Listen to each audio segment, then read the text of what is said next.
हे मसीह का प्यारा वचन, ये है वचन प्यारा।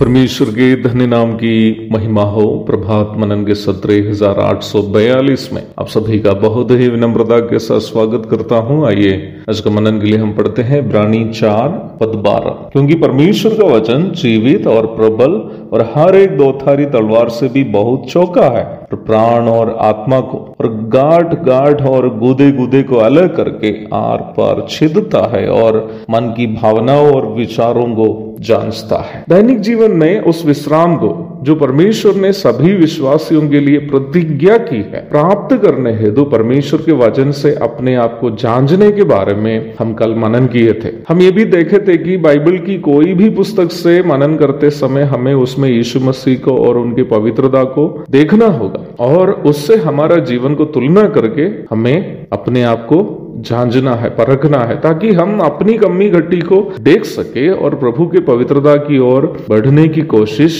कर सके। दुखजनक बात यह है कि यह कार्य यहाँ तक ज्यादातर प्रभु के दासों के जीवन में भी नहीं होता है। ये बड़े दुख के साथ मैं बोल रहा हूं, किसी की आलोचना करने के लिए नहीं है। जब मैं प्रभु के दास शब्द इस्तेमाल करता हूं तो उसमें मैं भी शामिल हूं। ये बड़ी दुखजनक बात है कि अपने आप को परखने का कार्य ज्यादातर विश्वासियों के जीवन में और यहाँ तक कई अगुओं के जीवन में भी नहीं होता है। शायद बाइबल का अध्ययन साधारण विश्वासियों से अधिक वचन के प्रचारक और कलीसिया के अगुए ही करते हैं। वचन एक ऐना के समान है। जब हम उस पर ध्यान देते हैं तो वचन उसमें हमारी वास्तविकता को दिखाता है, हमारी कमी घटी हमें उसमें दिखाई देने लगती है। पता है ज्यादातर बाइबल शिक्षक क्या करते हैं, परमेश्वर का वचन उनकी जितनी कमी घटी उन्हें दिखाता है तो वे क्या करते हैं, उन सभी कमी घटियों को विश्वासियों की कमी के रूप में दिखाकर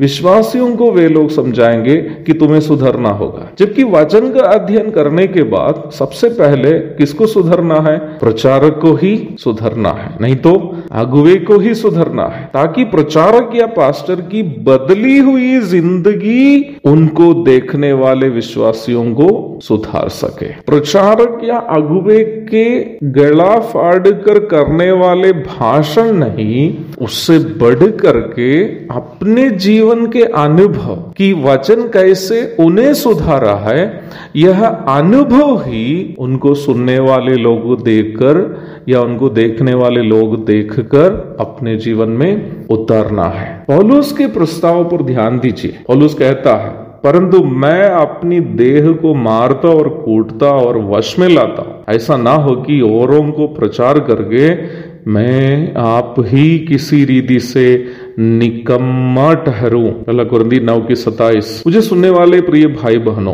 परमेश्वर के वचन से आपके साथ बांटने के लिए मैं इसलिए साहस नहीं करता हूं कि मैं अपने बचपन से एक पूर्ण पवित्रता का जीवन बिताने वाले व्यक्ति था, परंतु इसलिए मैं साहस करता हूं कि जब मैं वचन का अध्ययन कर रहा था, वचन मेरी कमी घटियों को मुझे दिखाया और मैं अपनी कई कमी घटियों को सुधार पाया। आज भी जब मैं वचन का मनन करता हूं, अध्ययन करता हूं, मैं ये जानने की कोशिश करता हूं कि इस वचन से मेरे जीवन का किस हिस्सा को मुझे सुधारना है, और मैं उन अनुभवों को कि कैसे वचन मुझे सुधारा है मुझे सुनने वालों को सुनाता हूं, ताकि मेरी प्रतीक्षा यह है कि जैसे वचन मुझे सुधारा है आपको भी सुधार सके। वास्तव में कोई भी पास्टर, जैसे कि कई लोग सोचते हैं कि पवित्रता से सिद्ध कोई व्यक्ति नहीं है, बल्कि हर एक अगुवे बदला हुआ एक चोर है, नहीं तो परिवर्तित जीवन का एक पापी है। और उस अगुवे की, उस प्रचारक की जो पापी था और अब वचन से परिवर्तित हो गया, जो निकम्मा था जिसको वचन ने बदला है, उनकी जिंदगी कलीसिया के सदस्यों को प्रभावित करना चाहिए। एक वास्तविक अगुवे वही है, एक वास्तविक प्रचारक वही है जो ये कह सकते हैं कि मैं एक निकम्मा इंसान था परंतु परमेश्वर का वचन मुझे बदला है। हर एक विश्वासी यही होना चाहिए जो दूसरों के साथ कह सके कि मैं एक पापी था, परमेश्वर का वचन मुझे बदला है। और हमें सुनने वाले लोग हमारा उस बदला हुआ जीवन को देखेंगे और वे भी हमारे जैसे बनने की कोशिश करेंगे। वास्तविक वचन का प्रचार यही है, वास्तविक वचन का प्रभाव यही है। और इस प्रकार जीवन बिताने वाले लोग परमेश्वर का विश्राम को, उस परिवर्तित जीवन बिताने वाले लोग परमेश्वर का विश्राम को प्रतिदिन अपने जीवन में अनुभव करते हुए जीवन बिता सकते हैं। एक और शुभ दिन की धन्य कामनाओं के साथ आज का मनन मैं यहाँ समाप्त करता हूँ। प्रभु आप सबको आशीष दे। आमीन।